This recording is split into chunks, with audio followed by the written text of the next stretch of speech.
Wanamgambo wawili wa kundi la AFC M23 RDF wamejisalimisha kwa kundi la kujilinda la wazalendo Bilozi Bishambuke linaloongozwa na Jenerali Ngoma Mzito katika vilima vya juu vya Fizi, hususan katika eneo la Rugezi siku ya Jumapili Oktoba mwaka 2025. Wanamgambo hao wote wanatoka kaskazini mwa Kivu katika wilaya Nyiragongo na ni wa jamii ya Banyabwisha.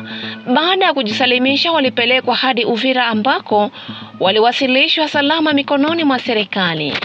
Taarifa kutoka vyanzo vya eneo hilo zinasema kuwa kujisalimisha kwao ni sehemu ya wimbi linaloongezeka la wanamgambo wa AFC M23 wanaoacha vita kutokana na hali ngumu na vitendo vya ukandamizaji ndani ya kundi hilo.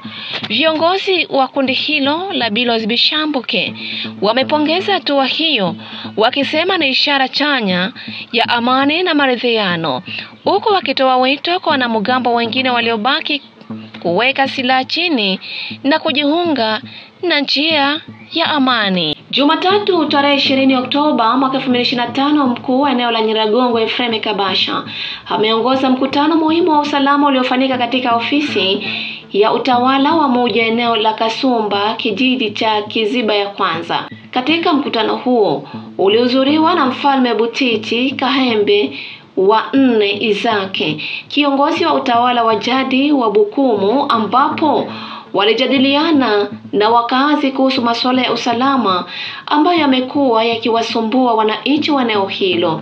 Akijibu taarifa zinazosambaa kwenye mitandao ya kijamii kuhusu madai ya uwepo wa wapiganaji wa wazalendo katika eneo la moja, Ephraim Kabasha alikanusha vikali uvumi huo, akisema taarifa za uongo hizo zinazolenga kuleta taharuki na hofu miongoni mwa wananchi. Kiongozi huyo amewataka wakazi wa Nyiragongo kubaki watulivu, kuwa makini na kutoa taarifa kwa mamlaka endapo wataona dalili zozote hatari ili kusaidia kulinda amani katika eneo hilo. Aidha, mkuu huyo wa eneo hilo alisisitiza umuhimu wa jamii wa moja kutoamini propaganda au taarifa zisizo rasmi, bali kuendelea kuwa na imani kwa vyombo vya usalama, akirejelea dhamira yake ya kulinda maisha na mali ya wananchi wa Nyiragongo. Tuko naelewana? Haiko kuvara buchu na kamata kasireha gakerebereye njo katatutosha hapa. Niliona watu walikamata mavideo, wengine wanadanganya aseme muja walishaikamata. Ni kweli wamekamata muja? Hapana. Sasa hapa tuko wapi? Muja. Sasa kwa nini Kisekedi naye anasema alikamata muja? Ni kweli kabisa? Paka wanabitiana kwa RTN sasa walikamata muja. So mubyire ziri angegera hano harako bari aba Kisekedi hatarudiaka hapa ni au revoir olele bilishagaisha naye kwenye iko naogopa tutamkuta hako, hana nguvu ya kufika hapa.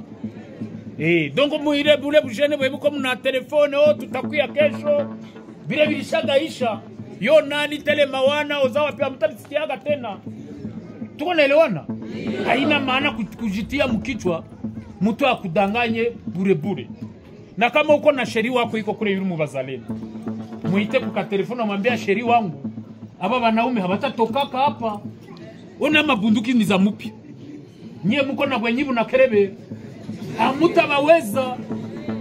Tuko naelewana?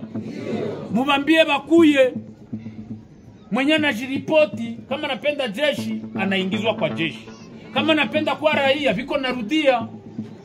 Tuko naelewana? Kule yulu hakutatokaga mlietena kule yulu. Mlietena ni musafina safi. Njoe AFC M23. Si hatuko babandi tunafika mbali, nchi iko na kamatiwa. Hakukwake madawa za risasi. Batakufa bure babiana, batakufa bure. Mubambie baokoke babatizwe. Tuko naelewana ndugu?